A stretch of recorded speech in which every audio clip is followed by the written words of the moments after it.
Right, so here's where I tied in the whole house vacuum. And then it goes down, and I built a little box, some electricity, 110 for the powered. There's a little box, little hole so it doesn't mar up the tubes. It goes all over the floor, makes a mess, but nobody goes in this room ever. And then I built a door with some piano hinges and a knob with magnets to hold the door closed. I'll paint it all white to blend in.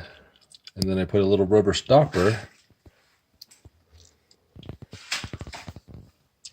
on the end. That way I could leave it on. And if I want to pull it out, I undo it and turn it on. Little hook right here. And then I push it in. And that keeps the, so I can leave it on all the time. And that keeps a plug basically for the rest of the house vacuum.